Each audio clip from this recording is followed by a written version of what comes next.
شما نه رقیب مایی نه دشمن مایی نه مال این حرفایی.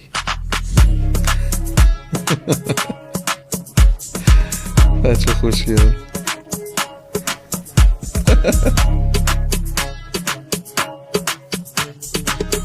نیاز به رفیق پولدار و جنگی نداریم. زنده باد رفیقی که ادب دارد، زنده باد رفیقی که حرمت نان و نمک را میداند. شیر مرد.